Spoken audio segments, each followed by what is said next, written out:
Why did the room go silent the moment the door blew inward?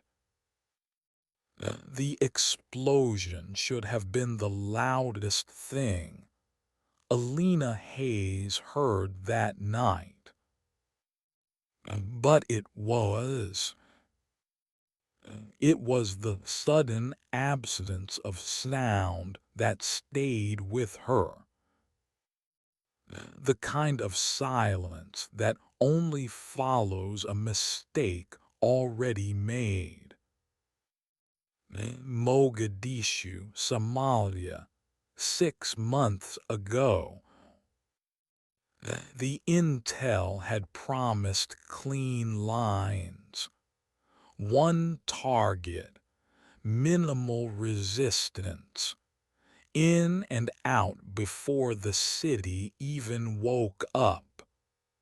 Elena had learned long ago that promises in war were usually lies, but this one felt different, too confident, too smooth. She crossed the threshold first, always did. Night vision washed the room in green, her breath slow, measured. The smell hit her before the gunfire did. Oil, sweat, something metallic she'd learned to recognize too well. Then the shadows moved. Not one, not two, 12. The first burst came from the left.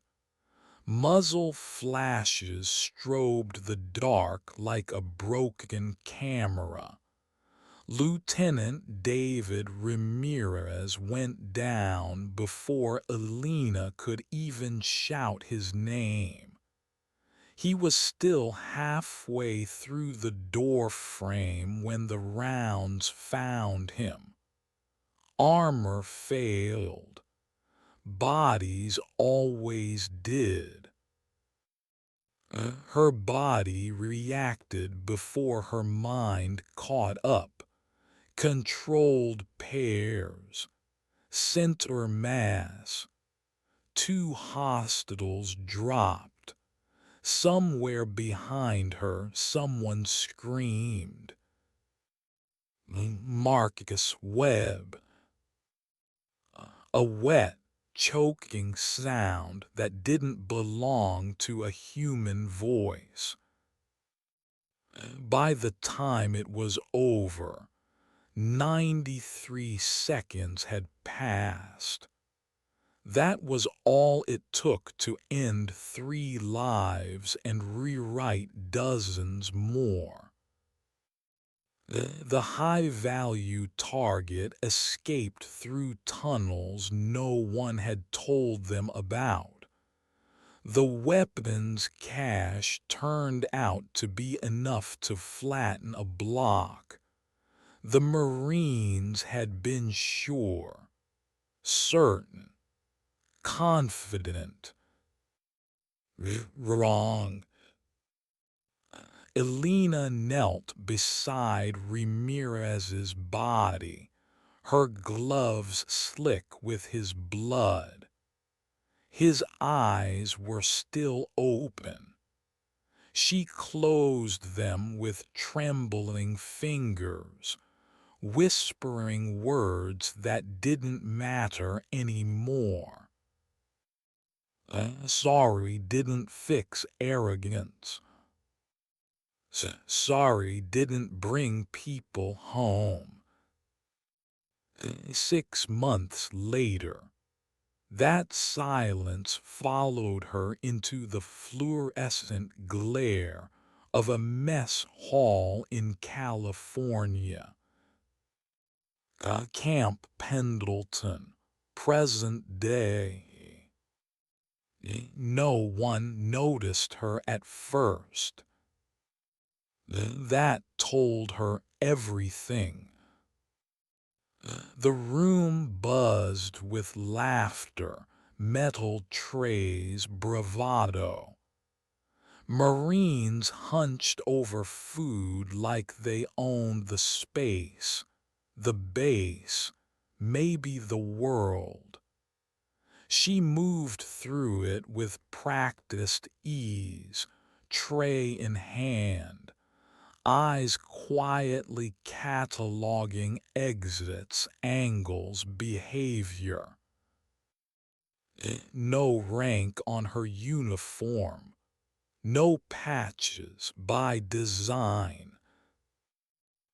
She sat alone, back to the wall, clear sight lines, and waited. Because sometimes the fastest way to learn who people are is to let them think you don't matter. Why would a grown man feel threatened by a woman eating alone? Staff Sergeant Marcus Kine did.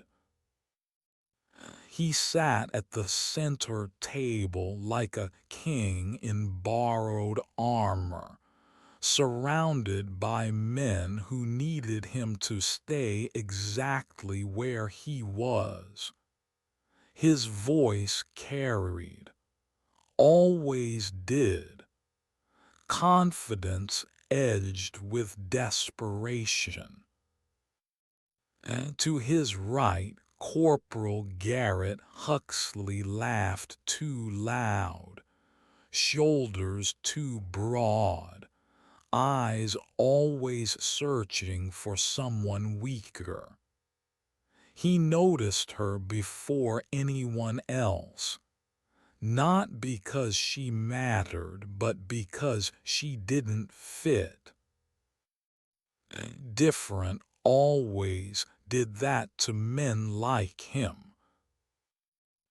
Speculation started quietly.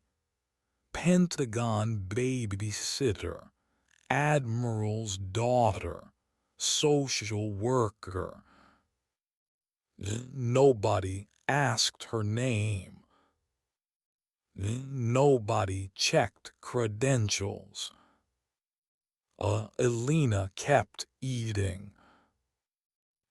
She wrote in her notebook, not doodles, not idle thoughts, but observations. Power flows, blind spots, who watched the doors, who didn't. The arrogance was familiar, the same kind that had buried her friends. When Huxley stood, she knew before he took a step. His path curved toward her table, deliberate, a test. She didn't look up. That bothered him more than any insult could have. Excuse me, ma'am. She raised her eyes slowly, calm, unimpressed. No, she said, we haven't. He extended a hand. She ignored it. Busy. One word, that was all. The room leaned in. Men like Huxley needed witnesses, needed dominance affirmed. His face flushed, his voice dropped, threat disguised as courtesy. You might be lost. She finished writing, capped her pen. Do you always touch people you don't know? She asked evenly. That was the moment he crossed the line. His hand moved toward her shoulder. He never touched it. What happened next took less than 3 seconds. Pain, leverage, gravity. A 220-pound Marine hit the floor like physics had personally decided to humble him. The mess hall froze. Elena stood, breathing steady, posture relaxed. Personal space, she said calmly. Oh, that should have ended it. Oh, it didn't. Because ego is louder than reason. What kind of man pulls a woman's hair in front of witnesses? The kind who thinks he's untouchable. Huxley lunged again, this time for her ponytail, and learned the difference between confidence and competence. Elena moved like water. No anger, no flare, just precision, an elbow, a joint lock, control. Pain delivered exactly where it taught the longest lesson. She explained anatomy while he gasped, not to humiliate him, to educate everyone watching. By the time she released him, the room understood something fundamental had shifted. Then Kine stepped forward, authority raised like a shield, voice sharp, furious. Who the hell do you think you are? Alina met his stare without blinking. Someone who was just assaulted by your Marine. Phones were out now, too late. Oh, you think this is funny? He snarled. No, she said quietly. I think it's familiar. She reached into her pocket. Leather ID. Commander Alina Hayes. SEAL Team 5. The silence was absolute. Careers ended in that moment. She didn't smile. She never did. What do you do when the person you tried to dominate turns out to be your judge? You listen, or you fall. They sat when she told them to sit. Fear had replaced swagger. Good. She spoke about assumptions, about Somalia, about friends who never came home because someone knew better. No yelling, no theatrics, just truth. I can end your careers, she said, or I can give you a chance to learn. The choice was theirs. Dawn came cold and unforgiving. The exercise was simple. They hunted her. She disappeared. Their comms failed. Their caches were exposed. Their confidence unraveled one mistake at a time. She spoke to them through their own radios, counting them, teaching them. When it ended, they stood exhausted, humbled, quieter than they'd ever been. Elena looked at them, not with hatred, with something heavier, expectation.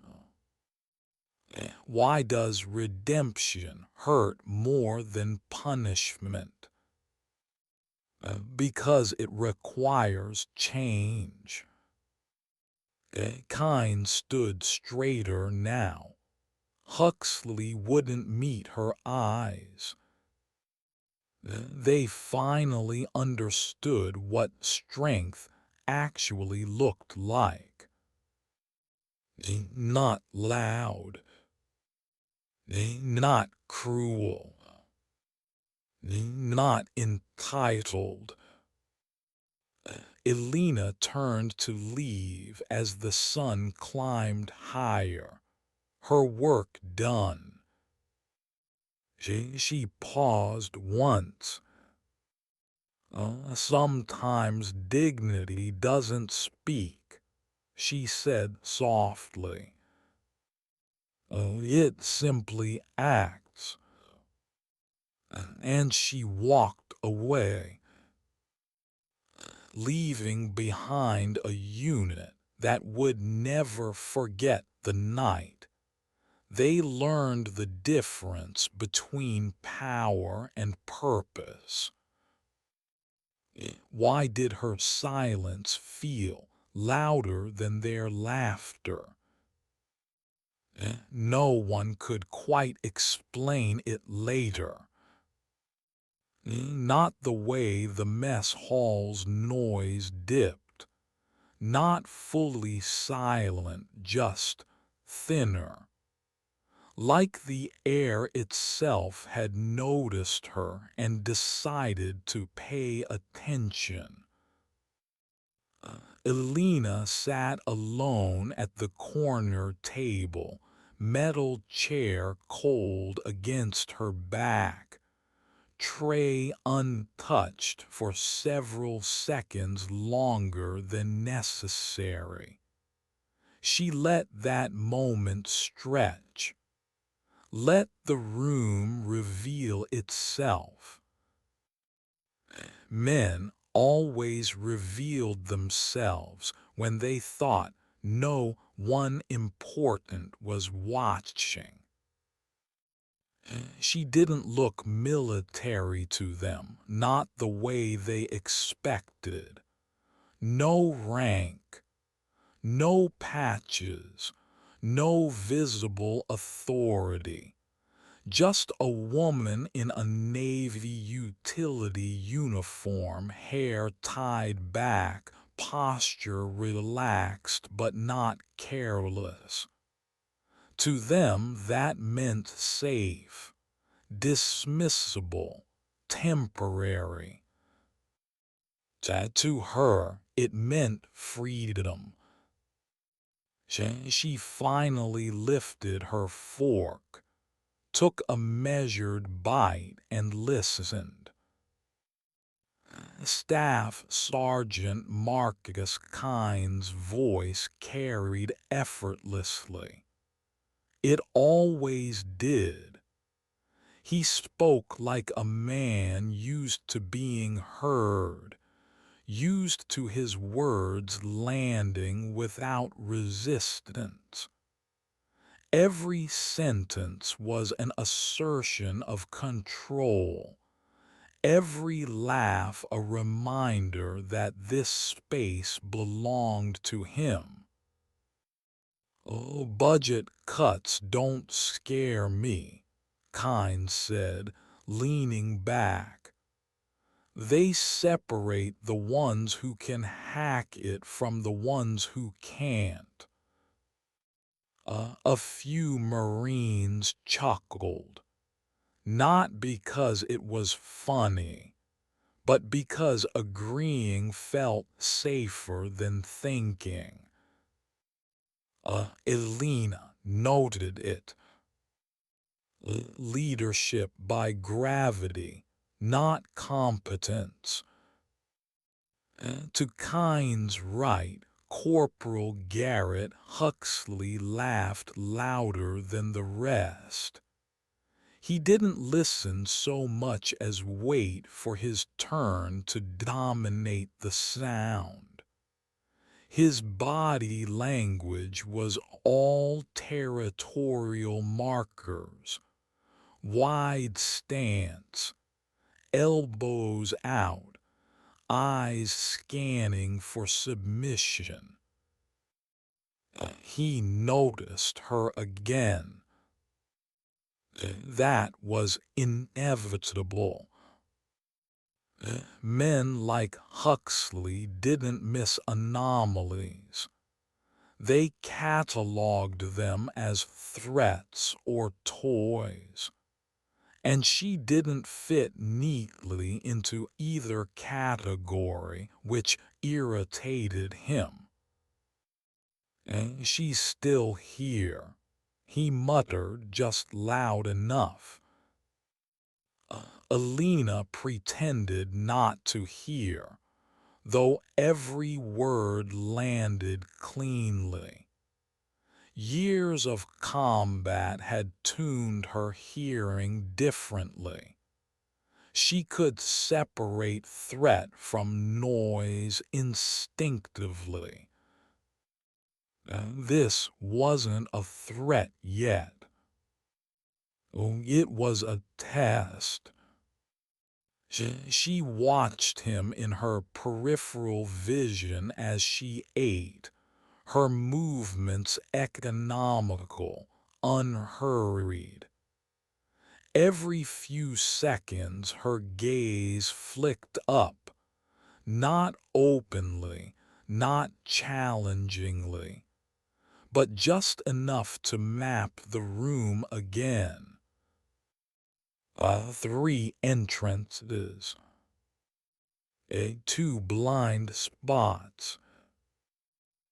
One man watching her too closely. The notebook stayed closed for now. Across the table, Lance Corporal Wyatt Brennan leaned forward, phone half hidden in his palm. He had the eager energy of someone who desperately wanted approval, the kind that made him dangerous in groups. Probably some Pentagon observer, Brennan said. "You know how they do. No rank so people don't treat them special." Elena almost smiled at that. They had no idea how right he was, and how wrong. Private First Class Thornton nodded quickly, eyes darting between Kyne and Huxley. He wanted to say something smart, something that would make him belong. "Or maybe she's lost," he offered. "Wrong mess hall." Huxley snorted. "Yeah, lost." That word stuck with Elena, Lost.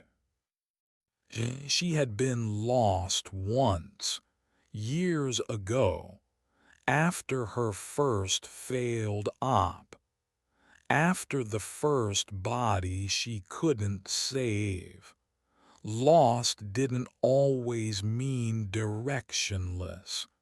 Sometimes it meant untethered, dangerous. She finished half her meal before opening her notebook. The moment the pen touched paper, Huxley stiffened. That was interesting. People who feared accountability always noticed documentation. She didn't write words at first, just lines, angles, a rough sketch of the room, sightlines marked from memory. She didn't need to look. Her brain filled in the geometry automatically. Huxley stood. Chairs scraped. A few Marines leaned back, sensing entertainment. Elena kept writing. His footsteps approached, not aggressive, not yet, deliberate, the kind of walk meant to be noticed. He stopped beside her table, shadow falling across the page. She finished her line before looking up. Excuse me, ma'am. His tone wore politeness like a mask. Underneath it was something sharp. She met his eyes, calm, assessing. No, she said. Just that. The pause that followed was almost tender in its cruelty. Huxley blinked, recovered, forced a smile, extended his hand. I'm Corporal Huxley, Force Recon. He waited. Elena glanced at his hand, counted 2 seconds, then went back to her notebook. Busy. The word landed heavier than a shove. A ripple moved through the room. Phones shifted. Attention sharpened. Huxley's jaw tightened. This wasn't the script.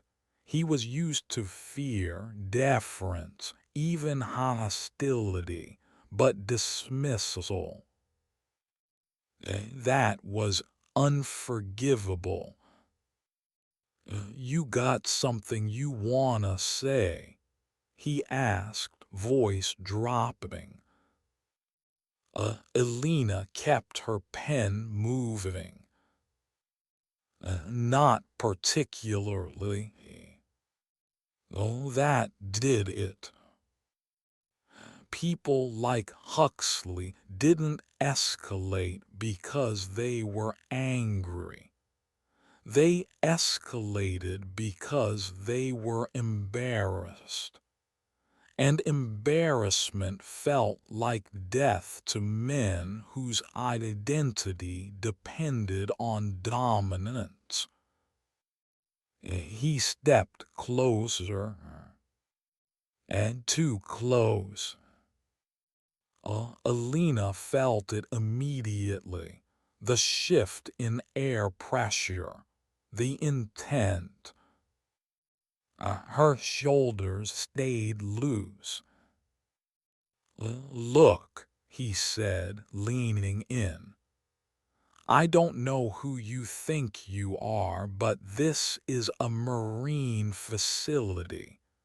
You don't just wander in and take notes. She stopped writing. Slowly, deliberately, she capped the pen. Then she looked up. Do you always introduce yourself to strangers by threatening them? The words were calm, curious, almost kind. Around them, the room stilled. Huxley hesitated, just a fraction of a second. That was the moment he could have walked away. He didn't. His hand lifted, meant to guide, to control, to demonstrate that he could. Elena saw the mistake bloom in his eyes, half a heartbeat too late. When she moved, it didn't look like aggression. It looked like inevitability. Her left hand intercepted his wrist, fingers finding a nerve cluster with practiced precision. Pain flared instantly white, shocking. His body reacted before his mind did, muscles jerking back. She stepped aside, used his momentum. Gravity finished the lesson. Huxley hit the floor hard enough to steal the breath from nearby conversations. Shoulder, hip, face. Silence detonated. Elena stood over him, not looming, not triumphant, just present. Our personal space, she said quietly. It's important. For a moment, no one spoke. Then chaos tried to reassert itself. Kine was on his feet, rage flashing hot and fast. What the hell is going on? Elena turned to him slowly. Your Marine assaulted me, she said. I disengaged. Huxley groaned, trying to push himself up, pride hurting worse than his body. You sucker punched me, he spat. You got lucky. Elena looked down at him. If I'd sucker punched you, she said evenly, you wouldn't be talking. The room exhaled collectively, unsure whether to laugh or recoil. Phones were fully out now.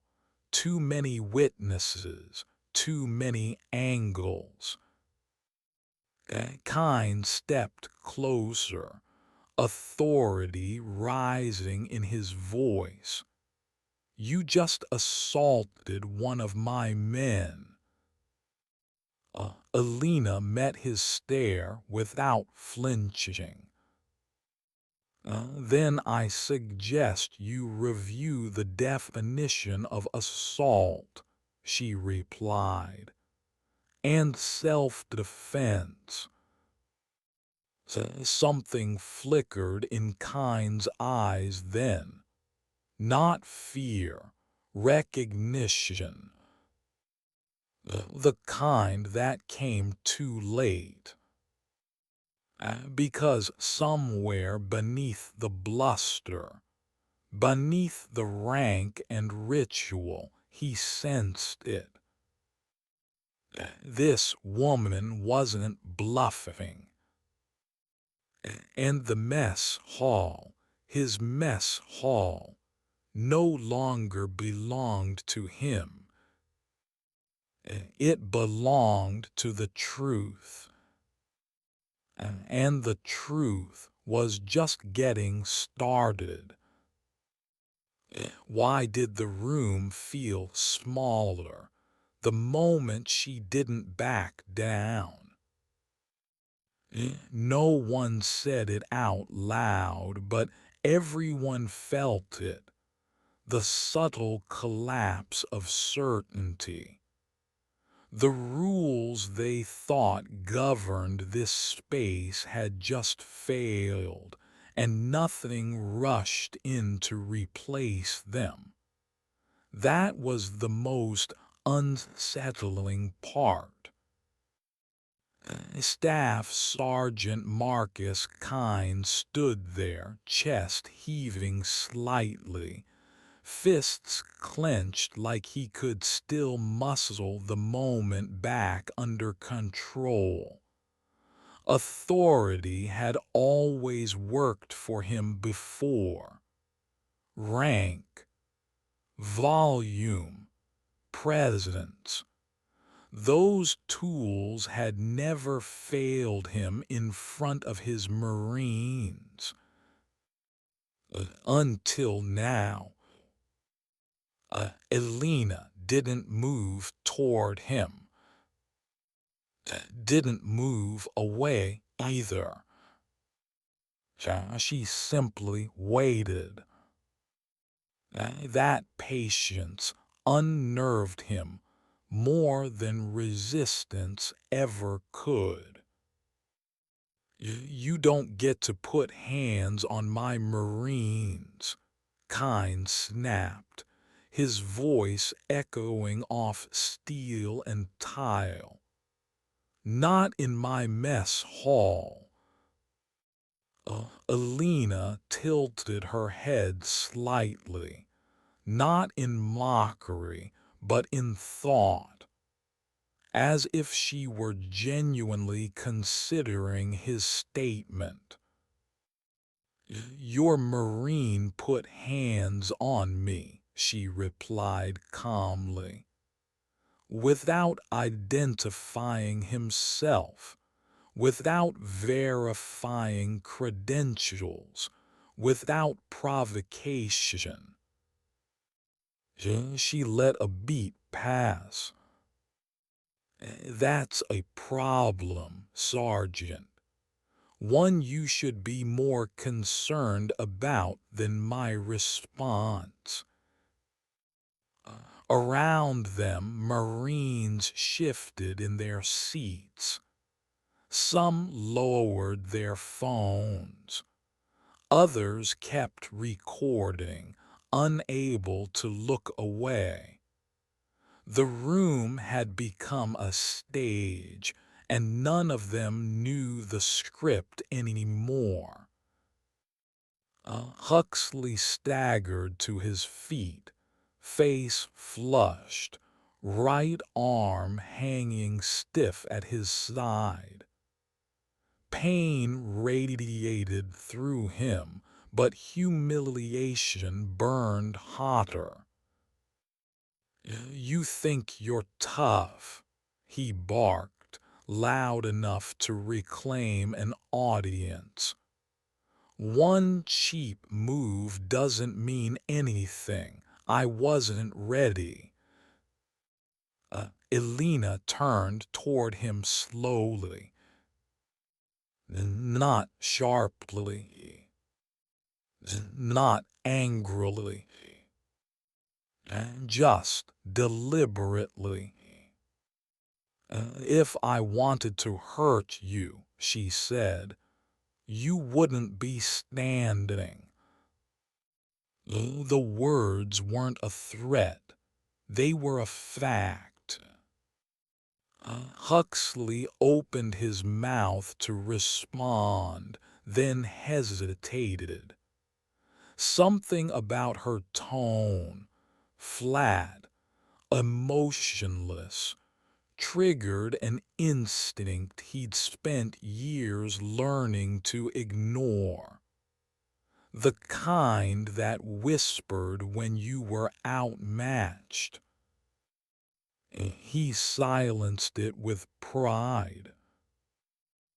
You don't even have rank on," he sneered. "You think that uniform means something here." That landed. Elena felt it not as offense but as memory. A dozen moments across her career when she'd been underestimated, dismissed, erased. The times she'd been told to prove it, to earn it again and again. She exhaled slowly. "Rank doesn't protect you from consequences," she said. "It just makes them more public." Kyne stepped forward again, looming now, trying to reassert physical dominance. He was taller. He knew it. He used it. "This ends now," he growled. "You're done eating. You're done writing. You're leaving." For the first time since she'd walked in, Elena felt a flicker of something tighten in her chest. Not fear. Resolve. Because this wasn't about her anymore. This was about whether the culture that had killed her team would keep going unchecked. She reached into her pocket. The movement alone froze the room. Phones tilted, muscles tensed. No one knew what she was pulling out. She removed a slim leather wallet and opened it with careful precision. He held it up. The seals were unmistakable. The clearance markings alone sucked the oxygen from the room. Commander Elena Hayes. Naval Special Warfare Command. SEAL Team 5. The silence that followed wasn't dramatic. It was terminal. Kyne's face drained of color so fast it was almost comical. His mouth opened, then closed. The words he'd been preparing, threats, orders, justifications, evaporated. Huxley stared at the ID like it might explode. Someone dropped a fork. Elena closed the wallet and returned it to her pocket. "For the last 43 minutes," she said evenly, I've been observing Bravo Company's conduct during a non-controlled environment. She let her gaze sweep the room. Your failure to challenge an unidentified individual, your tolerance of harassment, your escalation to physical contact. Her eyes settled on Huxley. Your assault of a superior officer. Huxley swayed slightly, not from pain, from the realization that his life had just split into before and after. Kynes swallowed hard. "Ma'am, Commander, I—" She raised a hand. "Sit down." The order landed clean, absolute. He obeyed. One by one, the Marines followed suit. Chairs scraped back into place with a humility that hadn't existed an hour earlier. Phones disappeared into pockets like guilty secrets.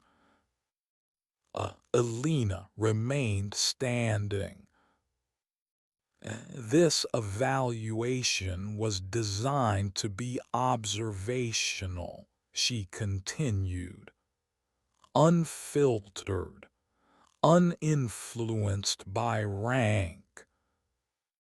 She paused. You failed it. The word hit harder than any shout. Kyne leaned forward, desperation creeping into his voice. "Ma'am, with respect, this got out of hand. We didn't know." "No," Elena interrupted softly. "You didn't ask." She stepped closer to the table now, placing her notebook down where everyone could see it. It no longer looked harmless. "You made assumptions about me, about authority, about who belonged." Her voice hardened just a degree. "That's how people die." A chill ran through the room. "6 months ago," she said, "my team walked into a compound in Somalia based on intelligence that was never fully verified. Contradictory reports were dismissed. Local sources ignored." She stopped speaking. Let the silence work.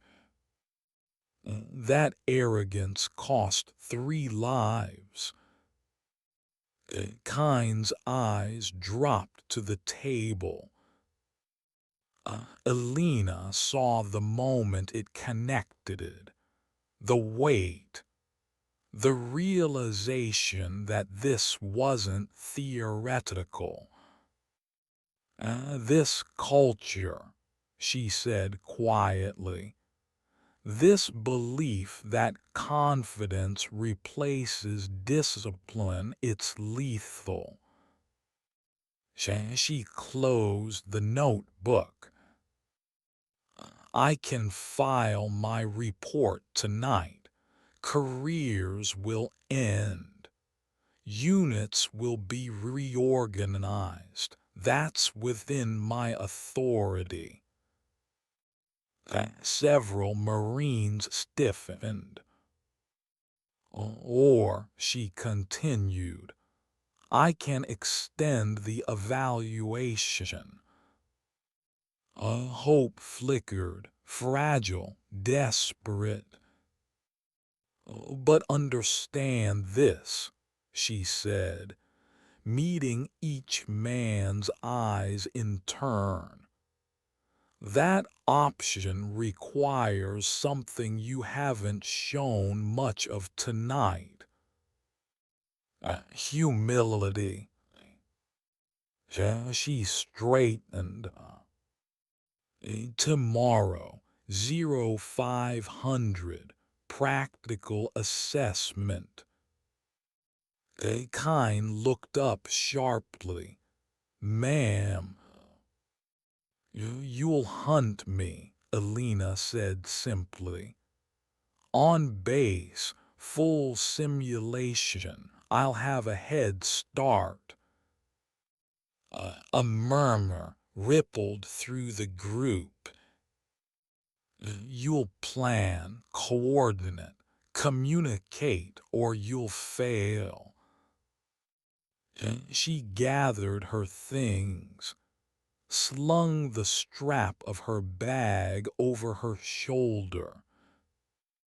And if you fail, she added, this conversation becomes paperwork. She turned to leave, then paused at the edge of the mess hall. Get some rest, she said. You're going to need it. As she walked out, the doors closing softly behind her, no one followed. No one spoke. They just sat there, 37 Marines in a room that suddenly felt too honest. For the first time, they weren't wondering how to win. They were wondering whether they deserved another chance at all. What kind of commander lets her enemies start the hunt? Elena asked herself that question as the pre-dawn air cut across her face like a blade. 0430. The base was still half asleep, lights dimmed, routine suspended in that fragile hour before discipline woke up. She stood alone at the edge of the training perimeter. Ruck settled comfortably against her spine, boots planted in damp gravel. She could already feel them thinking she'd made a mistake, giving them the advantage, giving them time, giving them numbers. That was the point. She checked her watch once, then stepped backward into the tree line and vanished. When Kine assembled Bravo Company 30 minutes later, the mood was nothing like a normal exercise. There was no bravado, no joking, just a quiet, simmering tension that crawled under the skin. Huxley stood near the rear of the formation, jaw set, arms still stiff. He hadn't slept. None of them had, not really. Kine cleared his throat. He looked older in the early light, stripped of the noise and authority. He was just a man facing the consequences of his leadership. "Listen up," he said. "This is a controlled assessment, no live weapons, no heroics." His eyes flicked briefly toward Huxley. No freelancing. That earned a few nods, tight ones. She has a 30-minute head start, Kine continued. Objective is locate, track, and detain. No one laughed. They all knew what she'd said last night. This wasn't about winning. It was about exposure. They moved out in squads, boots crunching softly, radios crackling with forced professionalism. The terrain was familiar, paths they'd jogged 100 times, woods they'd trained in since day one. That should have comforted them. Oh, it didn't. Because familiarity bred laziness. Elena knew that. She'd chosen this area precisely because of it. She moved low and fast, breath controlled, mind quiet. Every step was deliberate, every pause purposeful. She didn't rush. Rushing was panic dressed as efficiency. She left signs. Not obvious ones, subtle. A disturbed patch of earth here, a snapped twig there. Breadcrumbs. She wanted them confident. The first squad picked up her trail within 10 minutes.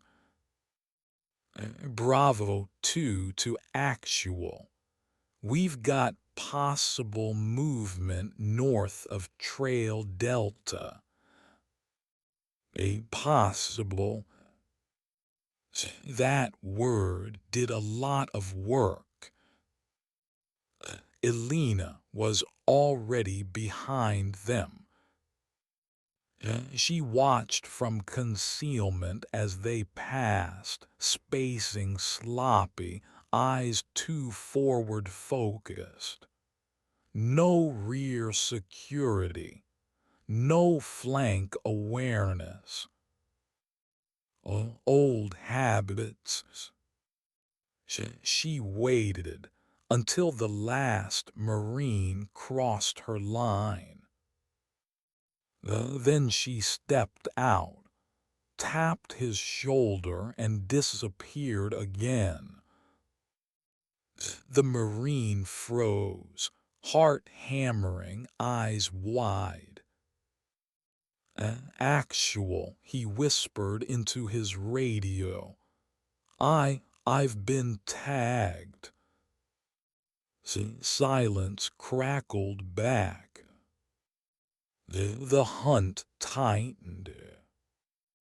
By the time Kine realized what was happening, 3 Marines were already out, never seeing her, never hearing her, only realizing too late that they'd been walking through someone else's design.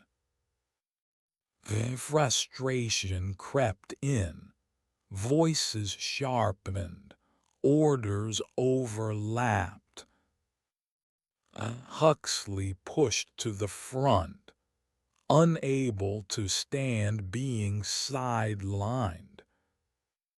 "Oh, we need to press harder," he insisted. "She's just one person." Elena heard that too. She always did. She doubled back, moving through a shallow ravine, boots never touching the ground twice in the same place. She circled wide, climbed, waited. When Huxley broke formation to pursue a shadow that wasn't there, she let him. Men like him needed to feel in control. She used that. He advanced alone, breathing heavy now, scanning left and right, frustration bleeding into recklessness. She dropped behind him silently and spoke into his ear. "Dead." He spun, swinging instinctively. There was no one there. His radio crackled. "Corporal Huxley is out." The words tasted bitter. Kine stopped the exercise an hour later. Not because they'd found her, because they were unraveling. They regrouped at the clearing, sweat-soaked, eyes downcast, ego stripped bare. One by one they realized the truth. They hadn't been hunting her. They'd been reacting to her. Elena stepped out of the trees then, dusted off her gloves and faced them. She didn't look triumphant. She looked tired.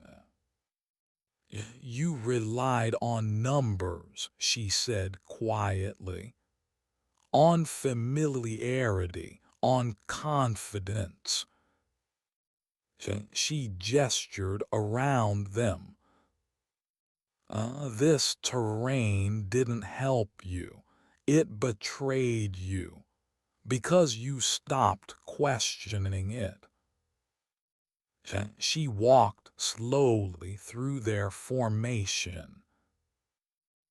"You ignored silence. You chased noise. You assumed intent where there was only design." Her gaze found Kine. "That's leadership failure." Kine nodded once. He didn't argue. "I don't need you to be perfect," Elena continued. "I need you to be curious, to challenge, to protect each other from your own blind spots." She stopped in front of Huxley. "You confuse aggression with strength," she said. "Aggression is easy. Control is hard." He swallowed. Oh, dismissed, she said. They didn't move. She sighed softly. That wasn't a suggestion. They scattered, slower than before, each man carrying something heavier than his gear. Elena stayed behind, alone again. She sat on a fallen log, hands resting on her knees, and let the quiet settle. The exercise had proven her point, but it hadn't eased the weight in her chest, because teaching was easier than forgiving. And tomorrow, she would have to decide whether this unit could be redeemed, or whether walking away would be the only honest choice left. Why did victory feel heavier than failure? Elena felt it the moment the clearing emptied, the strange, hollow weight that settled in her chest once the noise was gone. No adrenaline, no satisfaction, just the quiet aftermath of being right when she wished she hadn't been. She stayed seated long after Bravo Company dispersed, watching dust drift through the early sunlight. The exercise had exposed what she needed it to expose: weak leadership, fragile egos, a culture that mistook force for competence. Still, the question remained. Could this unit change?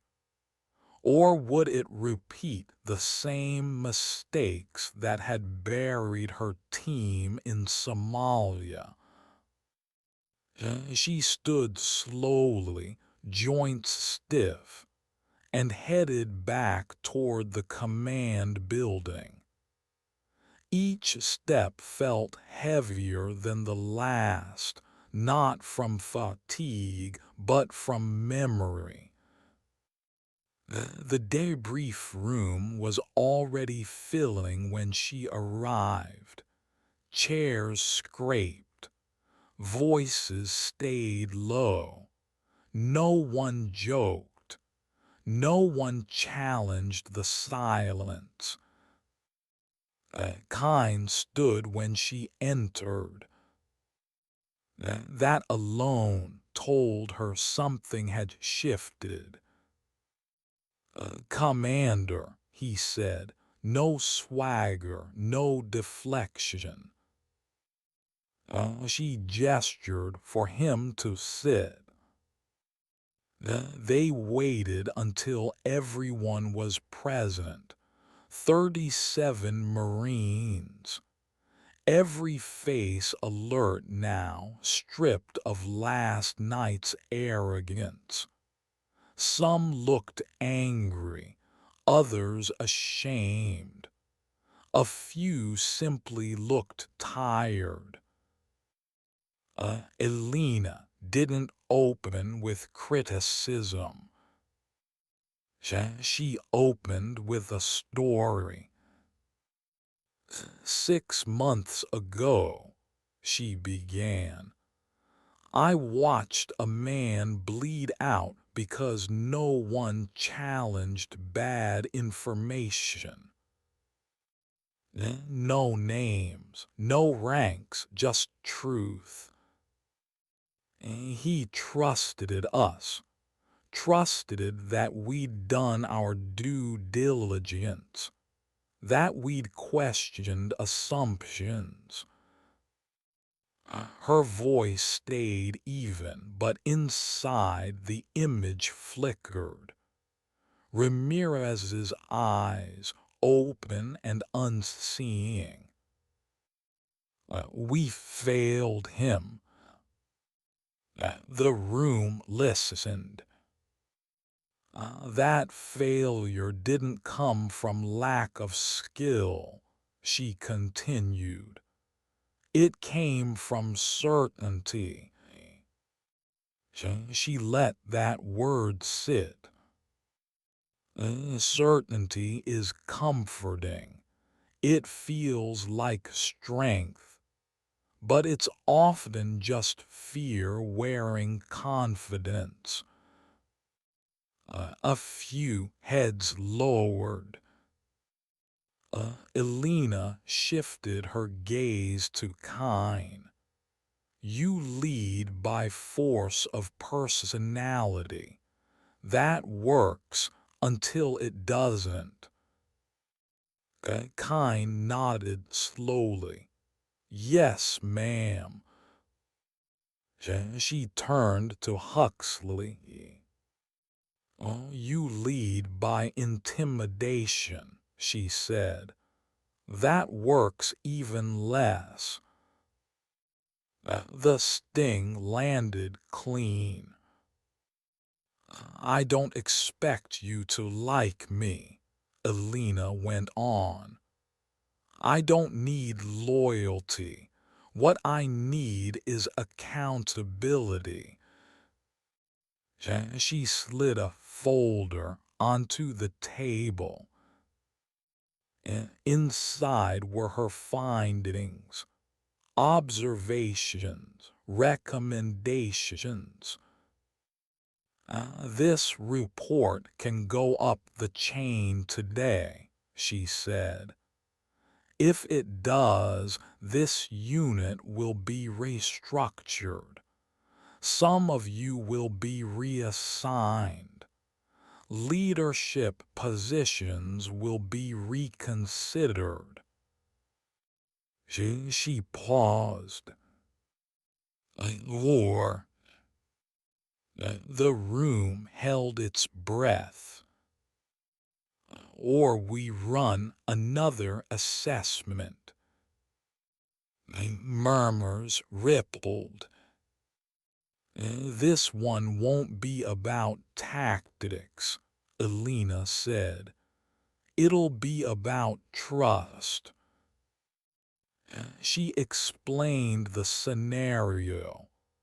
Paired operations, rotating leadership, silent decision-making exercises designed to force communication without dominance. This will expose everything you hide behind rank, she said. If you're willing. Kine spoke up. We are. Not loud, not performative. Just certain. Huxley hesitated, then nodded. Yes, ma'am. That mattered more than she expected. The next 48 hours were brutal. No yelling. No hierarchy safety nets. Just responsibility passed hand to hand. Mistakes were made. Apologies spoken. Frustration surfaced without being weaponized. Elena watched it all, intervening only when necessary. Something began to change. Not dramatically, not cleanly, but honestly. On the final evening, as the sun dipped low, she called them together one last time. "You're not fixed," she said. "You're aware." She met their eyes. "That's better." She closed the folder. "I'll recommend probation," she continued. "Continued oversight." Relief washed through the room. Not triumph, but gratitude. As they filed out, Kine lingered.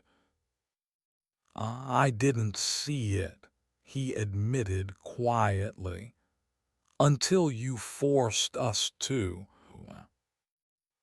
Elena nodded. "That's usually how it goes." He hesitated. "Thank you for not giving up on us." She considered that. "I didn't," she said, "but I haven't forgiven you either." His expression didn't harden. It softened. That night, Elena sat alone in her quarters. Lights dim, notebook open. She wrote one last line. "Redemption isn't earned through strength. It's earned through listening." Tomorrow she would leave. Another unit, another assessment. But this one would stay with her. Because sometimes change didn't come from destruction. Sometimes it came from restraint. And that was the hardest lesson of all. Why did she hesitate at the door when the mission was finally over? Elena stood in the narrow corridor outside her quarters, duffel at her feet, hand resting on the metal handle like it might disappear if she didn't steady it. She had packed quickly, efficiently, the way she always did. Still, she hadn't opened the door yet. The base was waking up, boots on concrete, distant engines, routine reclaiming its territory. For everyone else, the last few days would slowly become a story they told, edges softened, lessons half remembered. For her, it would settle somewhere deeper. She exhaled and stepped outside. The morning was clear, pale sunlight cutting across the parade ground. A transport vehicle idled near the curb. Her ride, her exit. She should have gone straight to it. And instead she walked past the training field, past the mess hall. The doors were open now, light spilling onto the floor where confrontation had once burned hot. Marines moved inside with quieter energy, more awareness, less noise. No one blocked her path this time. They noticed her, subtly, respectfully, not with fear, but with something more fragile. Recognition. Kine stood near the coffee station, speaking in low tones to two junior Marines. When he saw her, he stopped. So did the conversation. He didn't square his shoulders or raise his voice. He just nodded. Commander. Elena returned it. They stood there for a moment, surrounded by the ordinary sounds of a morning meal. Sir, Kine said finally, choosing his words with care. We've implemented your recommendations. I know, Elena replied. I saw the roster. He hesitated, then added, Huxley requested reassignment. That surprised her. Not because it happened, because it was voluntary. She absorbed that quietly. Sometimes, she said, stepping away is the strongest decision a person can make. Kine nodded. He said that too. They shared a brief silence. Not awkward. Earned. I won't pretend we're fixed, Kine said. But we're paying attention now. Elena met his eyes. That's enough. She turned to leave. Ma'am, he said, stopping her gently. She looked back. I'm sorry, he said, not defensively, not strategically. For what I allowed, for what I missed. The apology didn't erase anything. But it mattered. Elena inclined her head once. Do better, she said. He would. Outside, the air felt lighter. As she approached the transport, someone called out behind her. Commander Hayes. She turned. It was Brennan, the eager one. He stood straighter now, less desperate to be seen. Thank you, he said, for showing us what leadership actually looks like.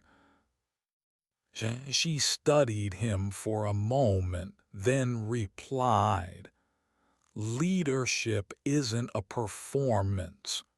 It's a responsibility. He nodded, absorbing that. She climbed into the vehicle, door closing with a solid thud. As the base rolled past the window, Alina rested her head back and closed her eyes. The silence came again, but this time it wasn't heavy.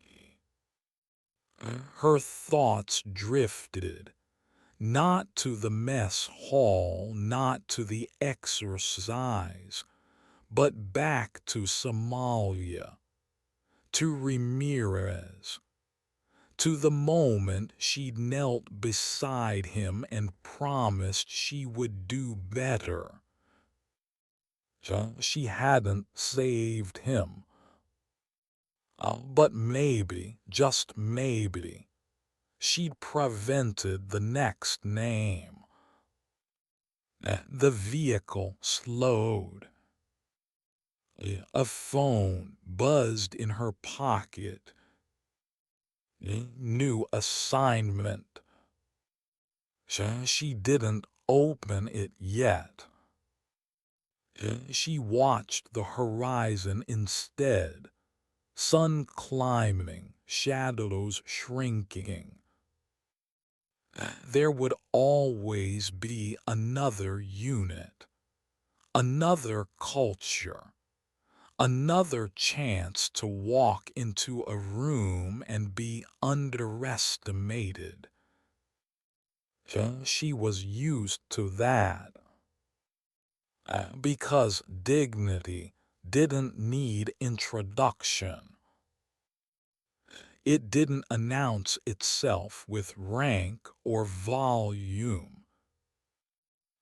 It showed up quietly, observed carefully, acted when necessary, and then it moved on.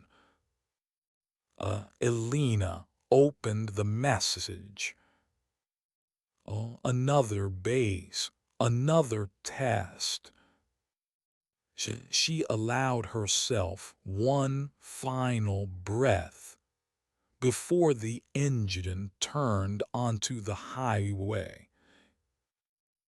Sometimes the strongest command wasn't given.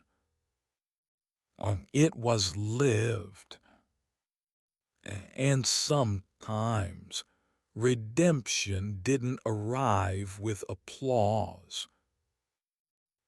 It arrived in the small, unseen decisions that followed.